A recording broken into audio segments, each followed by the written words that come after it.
Welcome to the Here's My Story channel. I'm Eliza. My dad took us out to dinner for my sister Skylar's birthday. She was as grouchy as ever. She cut a piece of her steak and put it in her mouth. Then she made a face and called out to our waiter. Hey, look here. I wanted my steak cooked medium well, but this is medium rare. You have to bring me another one right now. We were at the best restaurant in the city. I didn't think there was anything wrong with the food. My older sister loves yelling at people. Unfortunately, this is how she treats the cooks, the drivers, and the maids that work for us as well. She wasn't always like this. She changed a lot after my mom passed and became this insufferable person.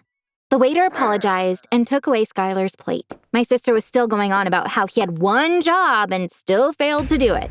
My dad tried to break the bad mood. Skylar, honey, today's your birthday. Don't worry about the steak. Why not enjoy yourself? Tell me now, are you curious about your birthday present? Skylar shrugged. Didn't you say you were getting me a yacht? My dad smiled. Yes, a yacht, but wait till you see it, he said, holding up a photo on his phone.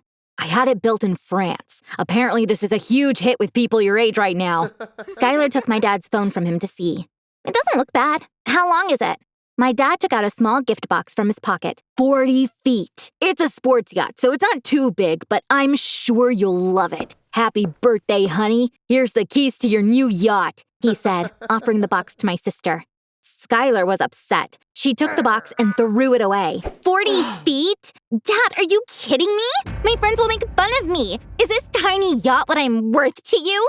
Then she jumped up. Eliza, call my driver now. He can pick me up from the entrance. Thankfully, I have friends who care about me. They're throwing me a birthday party. I've lost enough time here, she said, and left the restaurant. Dad looked really upset. Shall we walk? I said to him.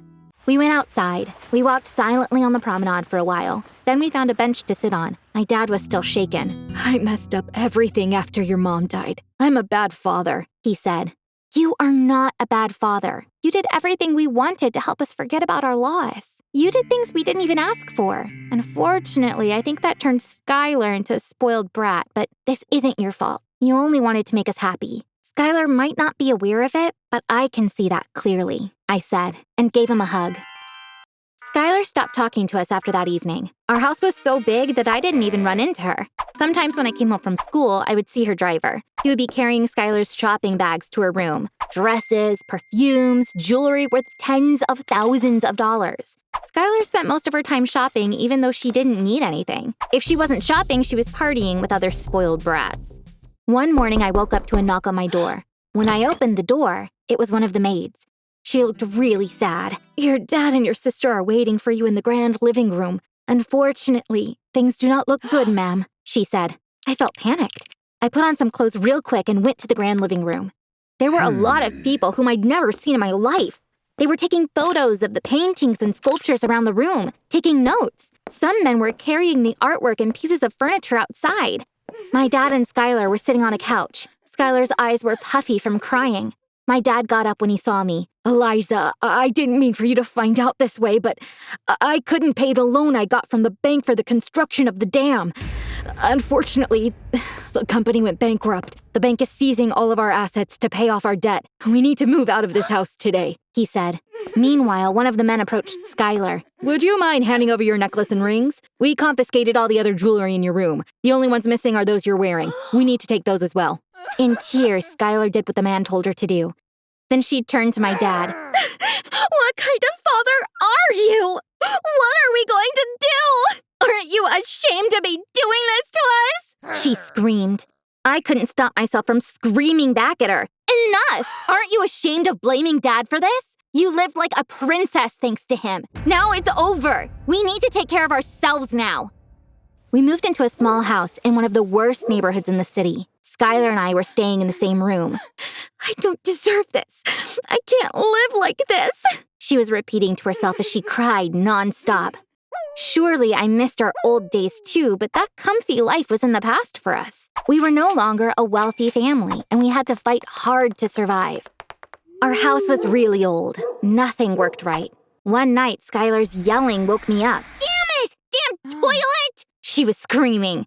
My sister came out of the bathroom a while later. The toilet was clogged. I had to clean the whole bathroom. Can you imagine?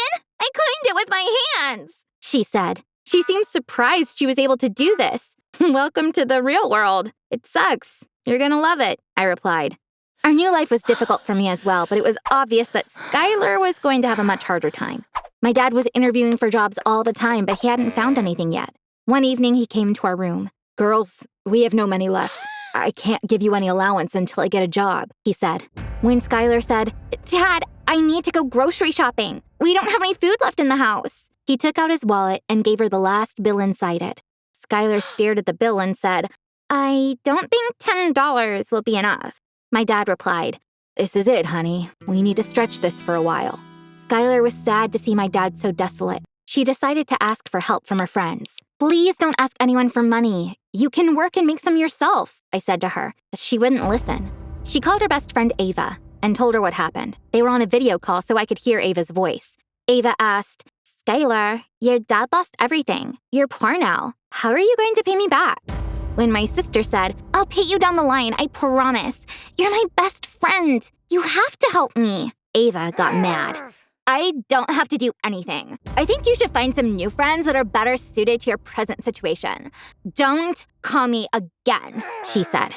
Skylar wasn't expecting this at all. When I saw her disappointment, I felt so sad. I went ahead and gave her a hug. She hugged me back.